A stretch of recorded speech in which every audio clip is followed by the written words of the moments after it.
Hello there, buckaroos. This is Ken Maynard at the Diamond Cave. And that was Tarzan joining me in saying, welcome to the tack room. You know, cowpokes, as a general rule, are quite easy going. They take things as they come. And living close to nature as they do, they know there's not much they can do about some things, except to make the best of them, which is a pretty good rule to follow. I suppose luck has something to do with the way things turn out for us, but some of us make our own luck, good or bad. I remember one time down in Texas, an old-timer had been digging down there for a long time for some lost gold. He'd practically dug his own grave. Well, one day a shabby old Mexican came walking by, and he stood off for a while, keeping his distance, watching the old-timer dig.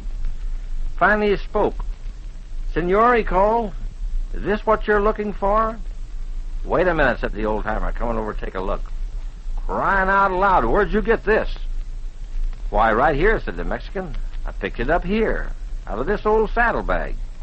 But before he could reach down again, the old-timer brushed him aside to grab for himself. But all he found was a nest of tumblebugs, and he started hopping around complaining like everything. But that didn't bother the Mexican any. "Guess it wasn't intended for you," he said, "nor for me either." And he shuffled off without even asking for the return of the gold piece he'd found. Yes, they say one man's gold is another man's poison. There's a heap of truth in it, as you'll find out when I tell you about the skeleton in the well. From the tack room of Ken Maynard's Diamond Cave Ranch, we're bringing you stories of adventure, stories of circus life, fascinating transcribed tales of the Old West where cowboys still follow the cattle trails, stories of rodeos and parades, colorful legends of the Red Man, hidden gold and buried treasure. The exciting tales from the Diamond Cave are told by Hollywood's champion of Western stars, internationally famous Ken Maynard. Now, while Ken's getting ready to spin his newest Wild West yarn for you, here's something for you buckaroos to think about. Remember I told you what every cowboy's favorite pastime is? Well, after the chores are done, whether it's watering the horses or pitching hay or rounding up the cattle, the boys just kind of drift together to chat a bit, and the first thing you know, one of them's telling us stories. Why, cowboys just love a good story, and that's why we think you'll get a big kick out of having a set of real Western stories to hear any time you have your chores done. I'm talking about the record album of Ken Maynard Wild West Stories. It's a beautiful album, all in color, with two of Ken's favorite stories inside on two big 8-inch unbreakable records with pictures of Ken and Tarzan right on the records. And best of all, these records are personalized, made for you with a personal message from Ken to you right on the record. When you put the needle down on the record, you'll hear Ken say, "Hello there, Jimmy. This is Ken Maynard with a story just for you." Yes, Ken will call you by name, whatever your name is, and he'll tell you two complete, exciting stories. Why, you'll be the talk of your neighborhood, buckaroos. And do you know how you can get this Diamond K record album? Just send your name and address with $1 to Records in care of this station. The record's a standard 78 RPM speed for the regular kind of record player that everybody's been using for years. And say, you'll play your records over and over again. Now, here's Ken. Well, buckaroos, tighten your belts around that K-shirt of mine that I hope you're wearing. Let's get on with the story. Back at time, I don't remember how many years, one of the mines was shipping a load of silver. You know, we get to talking so much about gold, we're apt to forget at times that silver's worth quite a bit, too, especially when it comes in the quantity we're talking about at the moment. There were 6 burro loads of the stuff in the shipment, enough to attract more bandits than buzzards to a dead carcass. The bandits made sharp work of guards and were going for cover when the Rangers began to catch up with them. The armorers were driving those burros for all they were worth, bags of silver bouncing around like crazy as if to spill all over the desert. Well, the bandits saw they could never get away, the way things were, so they dumped the whole load, mules and all, down a deep well. Of course, buckaroos, you can imagine what that fall, with all that weight, did to those burros. They were really quiet when the Rangers passed by. Now, one of those Rangers became a smart businessman, either intentionally or unintentionally. Anyway, he helped to buy up the land on which the well was located. Now, I don't know how many years it was before this fellow got around to giving that well the attention it deserved. It could be he was biding his time, waiting until everyone had forgotten the incident, if anybody had ever heard of it. Anyway, 6 burros with their legs buckling under a load of silver have got to go somewhere. And even out in the open, there are just so many places where they can go. But don't get me wrong, buckaroos. It could be that the whole thing was just a happenstance, and what resulted can be classified as luck, either way you want to put it. So it was that this ex-ranger fellow finally got around to giving that well the attention it deserved. Well, folks, you'll just have to excuse me from my story for a minute, because I want to sit back and get comfortable. Speaking of comfort, you know, if a man doesn't feel comfortable, he just can't do his best at work or play. And just for your information, I feel my best when I'm dressed comfortably. You know, my favorite outfit, whether I'm working or just loafing around, is my K shirt and a pair of jeans. And you'd be surprised how many buckaroos are agreeing with me. Kids all over the country are writing in asking me for a K shirt like mine. I've told you about it before. It's a comfortable cotton shirt made like a T-shirt in the color of desert sand with my own Diamond K brand in bright red on the front and Tarzan and me looking right at you. If you want to join the fellas and girls that are wearing my own private K shirt, all you got to do is send me your name and address. Tell me what sizes you wear, sizes 2, 4, 6, 8, 10, or 12, and enclose a $1 bill for the fellow that makes them. Pretty fancy shirt for just $1. You'll get a lot of wear out of your K shirt, too, because it's fine quality cotton, and the blazing colors are put on by the special hand-screen process. So send today. Be sure to send your name, your address, and your size to K-Shirt, care of this station, and slip in that little old $1 bill. Your shirt will be sent to you postage prepaid from Hollywood. Now back to the story. We're just about to do some investigating of a well that had been involved in some rather strange doings. Well, this ex-ranger fellow got a bunch of Mexicans and set them to cleaning out the well. Of course, you know, folks, when wells dry up, they begin to fill up with dirt and such. And during the years, it can pile up mighty high. So these Mexicans were digging and digging away, hauling the dirt away in buckets, and it was mighty slow work. Too slow for a man who was paying them. Well, they'd been digging for a long time, and they were raising a huge pile of dirt near the top of that well. When one day, and it really was a hot one of the Mexicans who was digging at the bottom let out an unearthly yell, and he bounded out of that well so fast you'd have thought he'd been shot from a cannon. Well, of course, word got to the ranger, and he lost no time getting down there.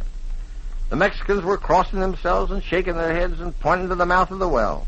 And eventually the boss man got out of them that the diggers had come across some bones. Of what species, he didn't say. The ex-ranger didn't seem to be surprised. In fact, those who were there swear he looked a bit pleased. Anyway, it didn't take long to get out in that well. When he came up, he was really smiling. Said there was a lot of digging to be done yet. And was even willing to double the wages of the diggers if they'd get back on the job. Which they did, crossing themselves and mumbling, Madre mia. You couldn't drag that ranger away from that hole after that. He camped there all night, not only to guard the diggings, but to keep the Mexicans from running away. Guess that extra pay didn't seem quite as important when the sun went down. Well, it was slow work because the hole, getting as deep as that was, made it take longer to haul the buckets to the top. And the ranger went through every bucket with a fine tooth comb, getting more impatient all the time. He insisted upon searching the clothing of the diggers every time they came up for a mite of fresh air, and they'd get some of the dust out of their lungs. Finally, the ranger couldn't wait any longer. He made all the Mexicans get out of the well and start digging himself, acting almost like a crazy man, screaming and yelling at the Mexicans to get out of the well, empty them, and get down faster and faster. Then the Mexicans heard him cry out. And strange sounds like laughing and talking. Well, they just lit out like so many jackrabbits, leaving their boss man down in the well. But it didn't seem to bother him any. He was having a good time of it, laughing, talking to himself, and fondling the silver bars. His pick had at last uncovered them. Yes, buckaroos, I'd say he was enjoying himself a lot, figuring to himself just how many bars of silver would be in that load of 6 jacks, and laughing like a madman, digging and digging for more bars, brushing the dirt away, cursing whenever he uncovered bones instead of silver. And then a strange thing happened.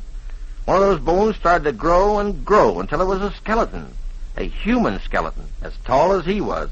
And they stood there in the well, toe-to-toe, staring at each other. And the skeleton kept growing and growing, higher and higher, until it was all of 40 feet tall. And the ex-ranger was so scared, all he could do was stand and shake. He tried to cry out, but he had no voice. And his hands and arms, his whole body went numb. And all the while, the skeleton was growing and growing. And then the ranger began to get his voice back, weak at first. Then he began to yell for the Mexicans to haul him up, that they were gone. And there was no one at the top of the well. He began to yank frantically at the rope, but all he did was to pull the loose rope down to him. He thought he would go insane, as he kept yelling and yanking at the rope. And all the time the skeleton was growing taller and taller. Well, buckaroos, there's no telling what would have happened in the end if that rope hadn't been attached to the spindle they used in hauling up the buckets. The ranger would have been trapped down there forever. He saw then that his only way out was to climb up that skeleton. Well, breathing heavily, he climbed up that rope and out of the well and fell panting on the ground. He was so weak and frightened, all he could do was lie there. And that's where they found him later.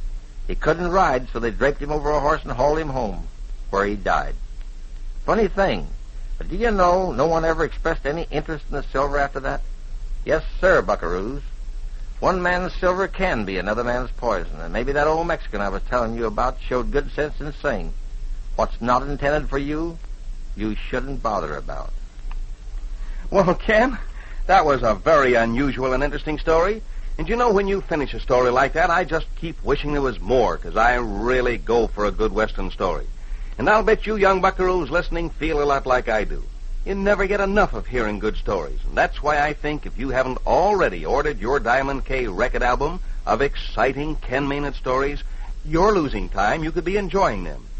You know, this beautiful colored album contains 2 complete, big, 8-inch, pure vinylite, absolutely unbreakable records of regular 78 RPM standard speed. And don't forget, they're made just for you with a personal message from Ken Maynard, Hollywood's champion of Western stars. Wait till you hear Ken call you by name. He'll say, Hello, George. This is Ken Maynard with a story just for you. Yes, sir, Ken will call you by name no matter what your name is, right on the record. That's how they're personalized for you. It's the biggest value I know of for just $1. 2 records in an album, 2 complete Wild West stories, pictures of Ken and Tarzan inside and out, and a very interesting story about Ken on the back, too. All this for just $1. So send your name and address and a $1 bill to Records in care of this station. Your album will be mailed postage prepaid right from Hollywood. But be sure your name is in the letter, your first name, so Ken can say hello to you. Don't wait any longer to get in on all this fun. Now here's Ken to tell you about his next exciting story. Well, buckaroos, I hope you enjoyed this story. Sorry I can't tell you what happened to that 40-foot spook. I suppose that's what folks would call a tall story. Anyway, there are those who will vouch for it. Be that as it may, there's quite a lesson in it if you'll only profit by it. Now, until next time, this is your old saddle pal, Ken Maynard and Tarzan, saying so long. You've been listening to Tales from the Diamond K, stories of adventure told by Ken Maynard, internationally famous cowboy, stunt rider, and Hollywood's champion of Western stars. Now, we hope that you're one of the regular visitors to Ken's Tack Room.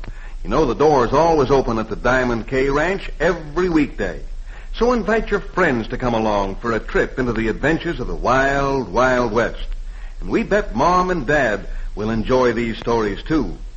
Ken Maynard, you know, is a real riding, roping, shooting cowboy who's traveled all over the world looking for excitement and lost treasure, starring in circuses and rodeos as well as his own motion pictures.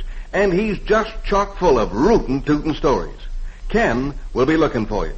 Tales from the Diamond K was produced and transcribed in Hollywood.